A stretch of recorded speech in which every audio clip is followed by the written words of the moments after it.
الشیطان الرجیم بسم اللہ الرحمن الرحیم الحمد للہ رب العالمین صلی اللہ علی محمد وآلہ اجمعین واللعنۃ الدائمۃ علی اعداء محمد وآل محمد اما بعد وفقنا اللہ وإیاکم للعلم والعمل الصالحین انشاءاللہ تعالی ایک مرتبہ درود سے آغاز کریں گے۔ مسئلہ نمبر 965 ہے کہ المسلمون یتوارثون وان اختلفوا فی المذاہب والاصول والعقائد، کہ مسلمان جو ہیں یتوارثون ایک دوسرے سے میراث پاتے ہیں اگرچہ جو ہے وہ مذاہب، اصول اور عقائد میں مختلف ہوں۔ ٹھیک ہے جی، ہوں مسلمان ہونے کے لیے فقط دو چیزوں کی کیا ضرورت ہوتی ہے، ایک جو ہے وہ توحید کے قائل ہوں، لا الہ الا اللہ، اور دوسرا کیا ہے کہ وہ رسالت کے قائل ہوں، آخری نبی جو ہے وہ پیغمبر اکرم صلی اللہ علیہ وسلم کو مانتے ہیں۔ تو ان دو چیزوں کے علاوہ اگر وہ باقی عقائد ان کے مختلف ہیں تو وہ مسلمان ہو جائیں گے۔ ٹھیک ہے، یہاں پہ کچھ ایسے ہوتے ہیں کہ جو ہوتے تو اسلام کی طرف منسوب ہیں لیکن جو ہیں وہ کہلاتے جو ہیں وہ کافر ہیں۔ ٹھیک ہے، اس کا کیا استثناء کریں گے، یعنی کلمہ توحید بھی پڑھتے ہیں اور ختم نبوت کے بھی قائل ہیں، لیکن اس کے باوجود ان کے کچھ عقائد ایسے ہیں کہ جس سے ہم کیا کہتے ہیں، شرکیہ عقائد ہیں، کہ جس کی وجہ سے وہ دائرہ اسلام سے خارج ہو جاتے ہیں۔ ان میں کتاب و طہارت میں ذکر ہوا تھا، غالی کا کیا ذکر ہوا تھا، ناسبی کا کیا ذکر ہوا تھا۔ ناسبی کے اندر تو خصوصی جو ہے وہ روایات کی وجہ سے ہے کہ وہ تو یعنی حقیقت میں دیکھیں جائیں تو وہ اللہ کو بھی مانتا ہے، توحید کا بھی قائل ہے، ختم نبوت کا بھی قائل ہے، لیکن نسب کی وجہ سے اہل بیت علیہ السلام کے ساتھ اگر وہ بغض کا اظہار کر دیتا ہے، یعنی اپنی زبان کے اوپر اظہار کر دیتا ہے علیکم ورحمۃ اللہ، تو وہ پھر کفر کے حکم میں چلا جاتا ہے۔ تو اس سے ہم کیا کہتے ہیں کہ یہ المنتحل للاسلام، کہ یہ اسلام کی طرف منسوب تو ہے لیکن المحکوم بالکفر، لیکن اس کے اوپر حکم کیا لگے گا، کفر کا لگے گا۔ اسی طریقے سے خارجی کے بارے میں کہا تھا، غالیوں کے بارے میں کہا تھا، لیکن وہاں پہ عیسائی نے جو غالیوں کا معیار بیان کیا تھا وہ یہی بیان کیا تھا کہ یا تو وہ رسالت کا انکار کریں، یا جو ہے وہ اللہ کا انکار کریں، یا توحید کا انکار کریں، تب وہ کیا غالی بنتے ہیں۔ اور غالی لفظ کے متعلق ہمیں یہ بات ذہن میں رکھنی چاہیے کہ مختلف روایات میں اور جو علماء ہیں ہمارے ان کی تعبیرات میں جو غلو کا لفظ ہے یہ بہت سارے عرفی معنوں میں استعمال ہوتا ہے، یعنی ضروری نہیں ہے کہ وہ فقہی معنی میں استعمال ہو۔ جیسے کلمہ کفر ہے، کافر ہے، ٹھیک ہے، کافر کا کلمہ بھی کیا ہے بہت سارے عرفی معنوں میں، قرآنی معنوں میں استعمال ہوتا ہے، یعنی انکار اس نے کر دیا۔ اس سے یہ ثابت نہیں ہوتا کہ وہ جو فقہی کفر ہے وہ بھی اس کے اوپر کیا لاگو ہوتا ہے۔ تو لہٰذا اس میں کیا ہے، بعض کا آپ دیکھیں گے کہ یہ چیز کیا ہے، غلو ہے، یہ عقیدہ غلو ہے۔ اب اس کا یہ مطلب نہیں ہوگا کہ یہ جو ہے وہ کفر کا سبب بھی ہے۔ ٹھیک ہے، کفر کے سبب کے لیے ضروری ہے کہ یا تو وہ رسالت کا انکار کرے، یا تو جو ہے وہ اللہ کی توحید کا کیا ہے انکار کرے، تب وہ کیا ہے کفر کی طرف جائے گا۔ ہاں ہاں، غلا ہے مثلا، اب اس میں کس معنی میں استعمال ہوتا ہے یہ وہاں پہ بحث ہوتی ہے، تو وہ کفر کے معنی میں استعمال نہیں ہوتا وہ۔ ٹھیک ہے، بس مختلف عقیدے ہیں، مثلا جس طرح شیخ صدوق رحمہ فرماتے تھے کہ جو مثلا صاحب کا قائل نہیں ہے وہ غالی ہے۔ ٹھیک ہے، تو اس طریقے سے غالی ہے، یعنی وہ ایک ان کو حد ملی اور کہتے ہیں اس حد سے اگر وہ کوئی آگے جا رہا ہے تو وہ غالی ہے، لیکن اس سے یہ ثابت نہیں ہوتا کہ بندے کو کافر کہہ رہے ہیں، تکفیر کر رہے ہیں۔ ٹھیک ہے، لہٰذا یہ مسئلہ کیا اہم ہے۔ تو ہمارے یہاں جو لفظ جیسے غالی بولا جاتا ہے تو فوراً ذہن میں کیا جاتی ہے، تکفیر جاتی ہے، یہ چیز کی تکفیر کر رہے ہیں، اس کو کافر کہہ رہے ہیں، تو وہ یہ عام ہے۔ اسی طریقے سے ناسبی کا لفظ بھی کیا ہے، وہ روایات میں عام استعمال ہوا ہے۔ مثلا جو بھی اہل شیعوں کو جو ہے وہ برا بلا کہ روایات میں یہ بھی ہے کہ ایک روایت کا مضمون اس طریقے سے ہے کہ ناسبی جو ہے وہ ہمیں تو ڈائریکٹ برا نہیں کہے گا، لیکن جو ہمارے چاہنے والے ہیں ان کو برا کہے گا۔ ٹھیک ہے، یعنی ناسبی وہ نہیں ہے کہ جو ہمارے لیے دشمنی کا اظہار کرے، ناسبی وہ ہے کہ جو ہمارے شیعوں کے لیے کیا ہے نسب کا اظہار کرے۔ یہ ناسبی کیا ہو جائے گا، وہ روایات والا ہو جائے گا۔ لیکن فقہی جو ناسبی آئیں گے تو اس میں چیز محدود کی جاتی ہے، یعنی ایک بندے کے بارے میں آپ کو پتہ ہے کہ یہ اہل بیت سے بغض رکھتا ہے لیکن اس نے اظہار نہیں کیا ابھی تک، یعنی آپ کو پتہ ہے کہ اندر اندر جو ہے وہ امام مہدی علیہ السلام اور باقی جو خاندان اہل بیت کے لوگ ہیں ان سے یہ بغض رکھتا ہے، لیکن جب تک زبان کے اوپر اس نے اظہار نہیں کیا وہ اسلام کے دائرے میں رہے گا۔ وہی جسے منافق کہتے ہیں، منافق کیا ہوتے ہیں، مسلمان کہلاتے ہیں۔ ٹھیک ہے، تو یہاں پہ کیا کہہ رہے ہیں کہ نام المنتحلون الاسلام، جو اسلام کی طرف منسوب تو ہیں لیکن المحکومون بالکفر، لیکن حکم ان کے اوپر کیا لگتا ہے؟ کفر کا لگتا ہے۔ ممن تقدم ذکر فی کتاب طہارت، کہ کتاب و طہارت میں جب نجاسات کی بحث شروع کی تھی اور کفر کی بحث وہاں پہ کرتے ہیں نا، کافر نجس ہوتا ہے، تو وہاں پہ ان کا ذکر کیا گزر چکا ہے۔ تو یہ پھر لوگ چونکہ محکوم بالکفر ہو جاتے ہیں تو لا یارثون من المسلم و یارث المسلم منہم، تو یہ لوگ جو ہے وہ مسلمان سے وارث وراثت نہیں پائیں گے، اور مسلمان کیا ہے ان سے وارث بنے گا۔ اور اکثر جو اسلامی معاشرے میں جو ہے وہ یہی لوگ کیا بنتے ہیں وراثت کے احکام میں، وہ مورد نزاع واقع ہوتے ہیں، ٹھیک ہے، کیونکہ مسلمانوں کے ہاں جو ہے یہی لوگ مورد نزاع واقع ہوتے ہیں۔ یہ جو آگے لفظ آئے گا مرتد کا، وہ مورد نزاع ہوں گے، وہ جی اس کا والد فوت ہوا، اس کا بھائی فوت ہوا، اور وہ کیا تھا جی؟ ناسبی تھا، وہ خارجی تھا، ٹھیک ہے، ہاں نسبی ہے، اظہار کرے، یعنی اظہار ضروری ہے، اگر اظہار نہیں کرتا تو ایک دفعہ وہ کیا ہے کہ وہ یہ کہتا ہے کہ میں امام کو معصوم نہیں مانتا، ان کو واجب الاطاعت نہیں مانتا، یہ دشمنی کا اظہار نہیں ہے۔ دشمنی میں باقاعدہ کیا ہے؟ وہ گالی گلوچ، لعن طعن، اس طرح کی چیز آتی ہے جسے بغض ہم کہتے ہیں، نفرت، اور نہیں مانتے وہ اظہار کریں، ہاں چھ تک مانتے ہیں، باقی چھ کو نہیں مانتے، یہ مسلمان ہی رہیں، ٹھیک ہے۔ یعنی اسلام آسان ہے، اصل جو چیز ہے نا وہ ایمان اور یہ چیزیں مشکل ہے۔ یہ اسلام تو حکم لگ جائے گا، نکاح حلال ہو جائیں گے، سب کچھ ٹھیک ہو جائے گا۔ الکفار یتوارثون، جو کفار ہیں ان کی بھی ظاہری بات ہے کیٹیگری ہے نا، ٹھیک ہے جی، تو وہ بھی کیا ایک کیٹیگری کا دوسری کیٹیگری سے میراث پائے گا یا نہیں پائے گا؟ ہم بھی نہیں، کفار ایک ہی کیٹیگری میں آتے ہیں، یعنی ایک طرف سے ہندو ہے، ایک طرف سے اہل کتاب ہے، تو ایک دوسرے کے وارث بنتے رہیں گے، وہاں پہ کوئی تفصیل نہیں ہے۔ یعنی ایک بندہ جو ہے فوت ہوا کہ وہ اہل کتاب تھا، اس کا بیٹا کیا ہے؟ ہندو ہے، وہ اہل کتاب نہیں کہلاتے، نہیں، اس کا حکم ایک ہی رہے گا، اس میں کوئی فرق، ہاں کمیونسٹ ہو گئے، ملحد ہو گئے، مثلا سارے ایک ہی حکم ہے۔ یعنی من اختلفوا فی الملل والنحل، اگرچہ وہ ملل اور نحل جو ہے نا، ان کی ملل اور نحل جو ان کے عقیدے ہیں اس میں مختلف ہوتے ہیں۔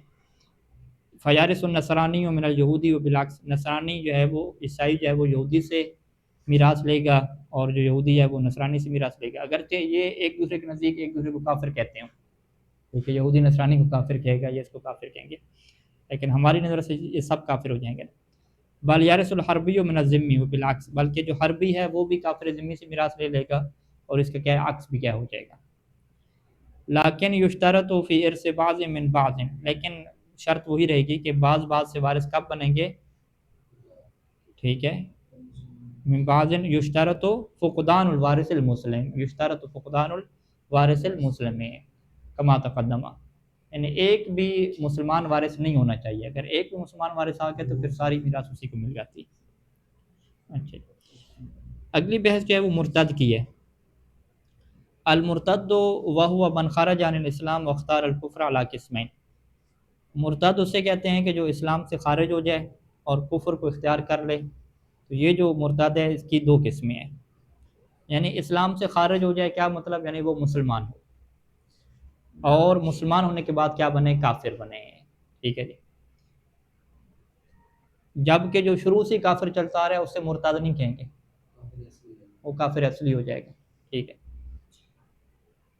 تو مرتد بننے کے لیے ضروری ہے کہ کافر پہلے مسلمان بنے، مسلمان بننے کے بعد جب وہ کفر اختیار کرے گا تو پھر اسے مرتد کہیں گے، یا جو مسلمان ہے شروع سے یہ جب کفر اختیار کرے گا، ٹھیک ہے، مرتد کہیں گے، دونوں مرتد ہو جائیں گے۔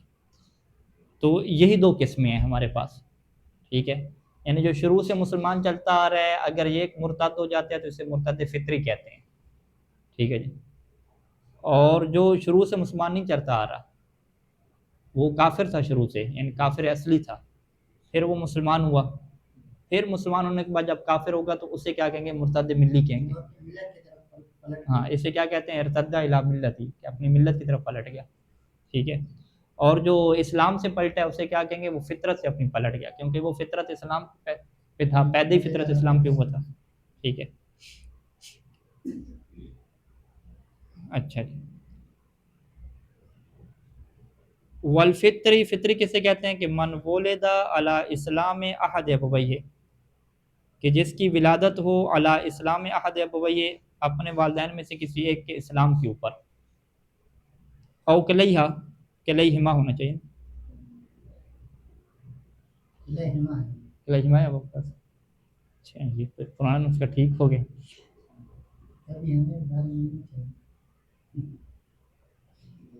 کلیہا کی ضمیر کیسے پلٹائی نا، کلیہما ہونا چاہیے، او کلیہما، یا جو ہے وہ دونوں والدین اس کے کیا ہوں جی مسلمان ہوں، اور اسی اسلام کے اوپر کیا اس کی ولادت ہوئی ہو، یعنی وہ انعقاد نطفہ کیا ہے اسی وقت ہوا ہو. تو جس کا انعقاد نطفہ اس حالت میں ہوتا ہے اسے کیا کہتے ہیں کہ وہ شروع سے کیا تھا مسلمان تھا. ٹھیک ہے. ثم کافر، پھر یہ جب کافر ہوگا تو اس سے کیا کہیں گے کہ اب اس کا یہ جو کفر ہے وہ کیا کہلائے گا جی، مرتد فطری کہلائے گا. ٹھیک ہے. لیکن اس کے برعکس کر لیں، والدین کافر تھے دونوں، بچہ پیدا ہو گیا، 4-5 سال کا بچہ تھا، والدین کیا ہو گیا مسلمان ہو گئے، بچہ بھی کیا مسلمان ہو جائے گا، مسلمان ہو جائے گا. اب یہ جو مسلمان ہوا ہے، اب یہ جب مرتد ہوگا تو اسے مرتد ملی کہیں گے فطری کہیں گے، اس کا نام اذا اسلم احدهما قبل بلوغه تبعه في الاسلام وجرى عليه حكم المسلم. نہیں اسے ہم کیا کہیں گے، مرتد ملی کہیں گے. کیوں؟ کیونکہ فطری کی تعریف کیا ہے، فطری کی تعریف پر غور کریں نا. من ولد علی اسلام احد ابویہ، جس کی ولادت ہی اس کے والدین میں سے کسی ایک کے اسلام کے اوپر ہو. یعنی فطری میں ہمیں یہ دیکھنا ہے کہ جس کی جو ولادت ہے فطرت کے اوپر ہوئی ہو، فطری کی یہ تعریف ہوگی، جس کی ولادت فطرت کے اوپر ہوئی ہو اور پھر وہ اس فطرت سے پھر جائے اسے کیا کہا جائے گا کہ یہ کیا ہے، مرتد فطری ہو گیا. تو اب یعنی اس کی صورتحال یوں بنے گی کہ 5 سال کی عمر تک تو یہ بچہ کیا تھا، کافر تھا نا، ولادت بھی کفر کی ہوئی. 5 سال کے بعد اس کے والدین کیا مسلمان ہوئے ہیں تو یہ بھی کس کے حکم میں آ گیا، مسلمان کے حکم میں آ گیا. اگرچہ خود اس نے اسلام قبول نہیں کیا لیکن اسلام کے حکم میں آ گیا. اب جب یہ مرتد ہوگا تو اسے کیا کہیں گے کہ یہ اپنی ملت کی طرف پلٹ گیا، یعنی ولادت کے وقت جو یہ کافر تھا اسی کی طرف کیا یہ پلٹ گیا ہے. ٹھیک ہے، یوں ہو جائے گا. کیونکہ انہوں نے فطری کو یہ نہیں کہا کہ جو بلوغت سے پہلے مسلمان کے حکم میں چلا گیا ہو، یوں نہیں کہا انہوں نے، بلکہ انہوں نے کیا کہا کہ من ولد علی اسلام احد ابویہ، ولادت کو کیا مشروط کیا ہے. وہی جو ہم کہتے ہیں کہ فطرت اسلام پہ پیدا ہوتا ہے، یہ فطرت اسلام پہ کب پیدا ہوگا، جب والدین میں سے کوئی ایک کیا ہوگا، مسلمان ہوگا. وفی اعتبار اسلام ہی بعد تمجیز قبل الکفر. اب یہ بحث آتی ہے کہ جب یہ بچہ ممیز ہو جاتا ہے اور بلوغت سے پہلے اعتبار کر لیں، اعتبار کا معنی کیا ہوتا ہے، حکمی، اسی اعتبار کو کیا کہتے ہیں، محکوم بالاسلام. ٹھیک ہے. تو جس کی ولادت ہوئی اس حالت میں کہ اس کے والدین میں سے ایک مسلمان تھا یا دونوں مسلمان تھے، تو اگرچہ اس بچے نے خود سے تو اسلام قبول نہیں کیا لیکن ہم معتبر اعتبار قرار دیتے ہیں کہ آپ حکماً کہہ دیں کہ وہ بندہ کیا ہے، مسلمان ہے. اب یہ جو اعتبار اسلام ہے یہ کب تک چلتا آئے گا، آیا یہ بلوغت تک چلے گا یا تمیز تک چلے گا. ٹھیک ہے. تو بلوغت تک چلے گا، یہ سید سستانی کا موقف ہے.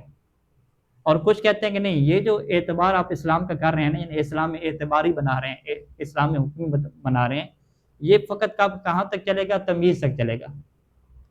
جیسے ہی یہ بندہ تمیز والا ہوگا، سمجھدار ہوگا، اب ہم کیا کہیں گے کہ وہ جو طبی طور پہ ہم اسے مسلمان کہہ رہے تھے نا اعتباراً، وہ ختم ہو جائے گا. اب تمیز کے بعد ہم اسے کیا کہیں گے کہ ہاں بھئی آپ سمجھدار ہو گئے ہیں. اب آپ کو ہم یہ نہیں کہتے کہ آپ وہی مسلمان جو چلتے آ رہے ہیں محکوم بالاسلام، یہ نہیں ہے، بلکہ آپ کے پاس آپشن ہے. آپ یا تو اسلام کو اختیار کریں تو آپ مسلمان ہو جائیں گے، یا کفر کو اختیار کریں تو کافر ہو جائیں گے. یعنی اعتبار اسلام ختم ہو گیا. کہاں پہ ختم ہو گیا، تمیز پہ آنے کے بعد. صحیح سسانی کا موقف یہ ہے کہ قبل البلوغ اس کا جو اسلام اعتبار رہے گا، اعتباری رہے گا. ٹھیک ہے. یعنی حتی بعد التمیز و کیا کہتے ہیں، بعد التمیز قبل الکفر، کفر کو اختیار نہیں کیا. ٹھیک ہے. یعنی تمیز کے بعد اگر کفر اختیار کر دیتے ہیں تو پھر اعتبار اسلام ختم ہو جائے گا، یہ تو واضح ہے.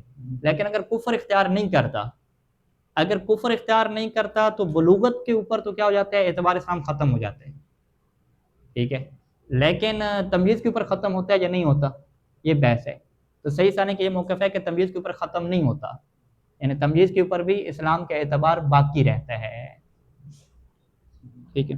وفی اعتبار اسلام ہی، یعنی یہ بندہ جو فطری ہے، ٹھیک ہے، فطری کی تعریف کیا کی؟ من ولد علی اسلام. اب ضمیر اسی کی طرف پلٹائیں گے نا، یہ جو فطری مسلمان ہے، کیا اس کے اسلام کو ہم معتبر قرار دیں گے؟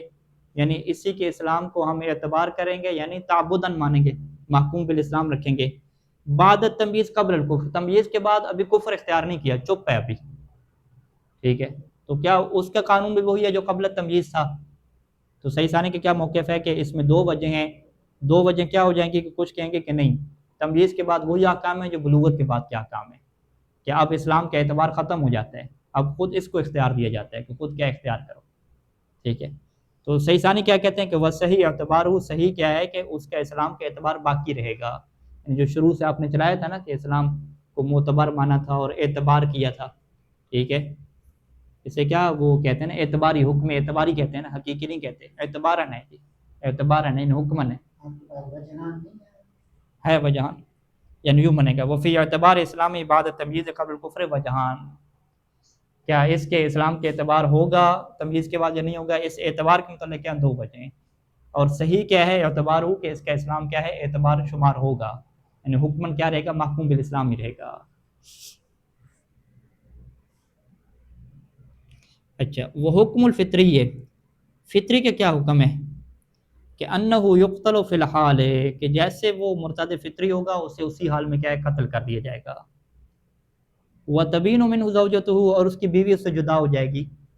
یعنی ابھی یہ کس کا حکم بیان ہو رہا ہے؟ مرتد فطری مرد کا، خاتون کے پھر بعد میں بیان کریں گے، ٹھیک ہے. یعنی ایک اگر مرد جو ہے وہ مرتد فطری ہوتا ہے، یعنی جو فطرت اسلام پہ پیدا ہوا تھا، پھر کیا ہے وہ مرتد ہو جائے، ٹھیک ہے، تو اس کو جو ہے وہ قتل کیا جائے گا. وَتَبِينُ مِنْهُ زَوْجَتُهُ، اور اس کی زوجہ اس سے جدا ہو جائے گی.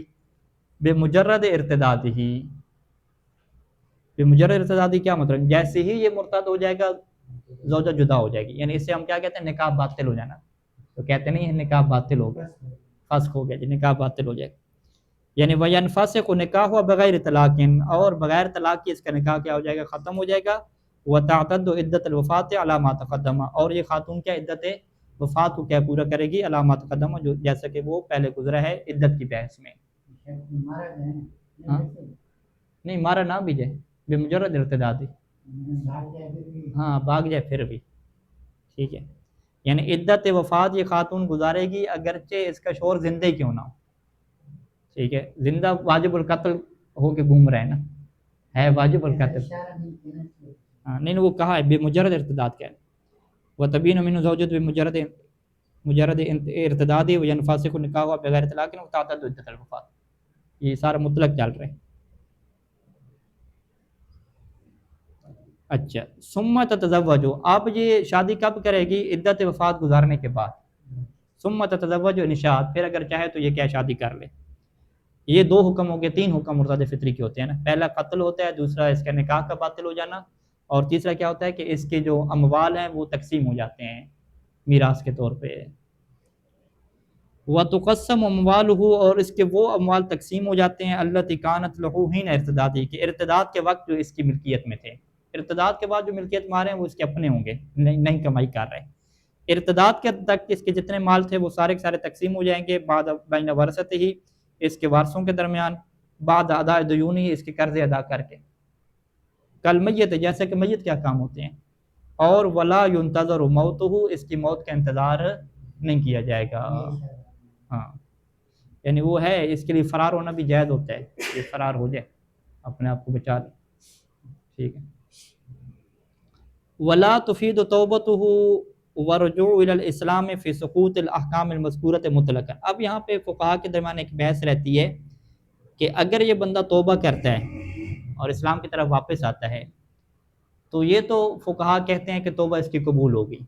توبہ قبول ہونے کا کیا مطلب ہے کہ دوبارہ سے یہ مسلمان بن جائے گا، اور مسلمان بننے کی وجہ سے اگر یہ پھر نکاح کرنا چاہے اپنی بیوی کے ساتھ دوبارہ نکاح کر سکتے ہیں، ٹھیک ہے. اسے وہ کیا کہتے ہیں کہ جی کلمہ پڑھو دوبارہ، جی کلمہ پڑھانے کے بعد دوبارہ کیا کہتے ہیں؟ نکاح پڑھو، ٹھیک ہے. یعنی توبہ قبول ہو جائے گی. لیکن توبہ قبول ہونے کے بعد یہ بحث ہے کہ یہ جو تین احکام ابھی ذکر کیے کیا یہ ساقط ہوں گے یا ساقط نہیں ہوں گے. یعنی واجب القتل تھا تو کیا توبہ کرنے کے بعد واجب القتل نہیں رہے گا، ٹھیک ہے. تو اس میں فقہا کا مشہور یہی موقف ہے. اور یعنی کیا مطلب؟ یعنی یہ واجب القتل بھی رہے گا توبہ کے بعد بھی، بیوی بھی کیا ہے جدا رہے گی، وہ نہیں، یہ نہیں ہے کہ خود بخود واپس آ جائے، نئے نکاح کی ضرورت پڑے گی، اور جو اموال بھی اس کو واپس نہیں کیے جائیں گے، اموال بھی سارے کیا تقسیم ہو جائیں گے، ٹھیک ہے۔ لہٰذا ان تین احکام کا جو سقوط ہے، ختم ہو جانا، وہ توبہ کے اوپر موقوف نہیں رہے گا، توبہ کرے یا نہ کرے قتل کیا ہے پکا ہے، یوں ہوتا تھا۔ اور میں ایسے کہہ رہا ہوں کہ یہ محل اشکال ہے، لہٰذا جو ہے وہ اب احتیاط واجب کے طور پہ کیا ہوگا، اس کو قتل تو آپ نہیں کر سکتے، یا تو رجوع کریں کسی اور کی طرف، صحیح سر نہیں اپنے سر پہ نہیں لیں گے، ٹھیک ہے۔ اور اموال کے بارے میں کیا ہو جائے گی، مصالحت ہو جائے گی، اگر کوئی احتیاط پہ عمل کرنا چاہے گا، وارثوں کے ساتھ مل کے کیا مصالحت کر لے گا۔ اور بیوی میں بھی احتیاط کیا ہوگی کہ احتیاطاً پھر دوبارہ کیا یہ نکاح کریں گے، ٹھیک ہے۔ یعنی یہی کہتے ہیں کہ ولا تفید توبۃ ورجوع الی الاسلام، اس کا توبہ کرنا اور اسلام کی طرف واپس پلٹنا فائدہ نہیں دے گا فی سقوط الاحکام المذکورۃ، یہ تین احکام کے ساقط ہونے میں، مطلقاً، یعنی تینوں احکام مطلقاً لے لیں، ٹھیک ہے، علی المشہور بین الفقہاء، یہ فقہاء کے درمیان کیا مشہور ہے، رضوان اللہ تعالیٰ علیہم، ولکنہ محل اشکال ہے، لیکن یہ حکم کیا محل اشکال ہے، فلا یترک مراعات و مقتضى احتیاط فیہ، لیکن اس میں کیا ہے احتیاط کے تقاضے کو کیا ترک نہ کیا جائے، ٹھیک ہے، ٹھیک ہے۔ نام لا اشکال فی عدم وجوب استطابت ہی، ٹھیک ہے، ایک حکم ہوتا ہے استطابہ، یعنی باب استفال سے ہے، توبہ کے طلب کرنے کو قبول کرنا، یہ مرتد ملی کا حکم بیان کریں گے کہ مرتد ملی کو تو کیا ہوتا ہے باقاعدہ اس سے توبہ طلب کی جاتی ہے، ابھی توبہ قبول کرو، توبہ کرو، یعنی اگر وہ توبہ نہیں کرتا تو پھر کیا ہے اسے قتل کر دیا جاتا ہے۔ لیکن مرتد فطری کے بارے میں کہتے ہیں یہ ایسا نہیں ہے، یعنی اس سے توبہ کا طلب کرنا بھی واجب نہیں ہوتا، ٹھیک ہے، ایسی قتل کرتے ہیں، قتل احتیاطاً قتل نہیں کریں گے، یہی ہو جائے گا، ہاں مال بھی احتیاطاً، مال میں چلے مصالحت ہو سکتی ہے، وہ وارثوں سے کیا ڈیل کر لیں، نکاح میں پھر احتیاطاً نکاح کرنا پڑے گا وہاں پہ، ٹھیک ہے۔ وَأَمَّا بِالنِّسْبَةِ إِلَىٰ مَا عَدَى الْأَحْكَامِ الثَّلَاثَةِ الْمَذْكُورَاتِ، لیکن تین احکاموں کے علاوہ، ٹھیک ہے، فَصَحِيحُ قبول توبتہ باطناً وظاہراً، تو صحیح کیا ہے کہ اس کی توبہ قبول ہو جاتی ہے، باطناً بھی قبول ہو جاتی ہے اور ظاہراً بھی قبول ہو جاتی ہے، یعنی فَيَطْهُرُ بَدَنُهُ، اس کا بدن بھی پاک ہو جاتا ہے توبہ کرنے کے بعد، اس کی عبادات صحیح ہو جاتی ہیں، وَيَجُوزُ تَزْوِيجُ مِنَ الْمُسْلِمَةِ، اور اس کے لیے کیا ہو جاتا ہے مسلمان خاتون سے شادی کرنا بھی صحیح ہو جاتا ہے، بل لہو، بلکہ اس کے پاس یہ بھی اختیار رہتا ہے کہ تجدید العقد علی زوجتہ السابقہ، کہ وہ اپنی سابقہ زوجہ سے کیا کر لے، تجدید عقد کر لے، حتی قبل خروجہ من العدت، حتیٰ کہ جو ہے وہ عدت ابھی ختم ہی نہ ہوئی ہو، یعنی عدت سے خاتون خارج ہی نہ ہوئی ہو، ہاں فسخ ہو گیا اور عدت کے دوران ہے فسخ ہو گیا، ٹھیک۔ علی القول، اس قول کی بنیاد پہ کہ بے بینونتہا عنہ بمجرد الارتداد، کہ یہ خاتون کیا جدا ہو گئی تھی کس سے، شوہر سے جدا ہو گئی تھی، فقط ارتداد سے جدا ہو گئی تھی، عدت کا مکمل کرنا ضروری نہیں تھا، پھر بھی عدت کے دوران کیا نکاح کر سکتے ہیں۔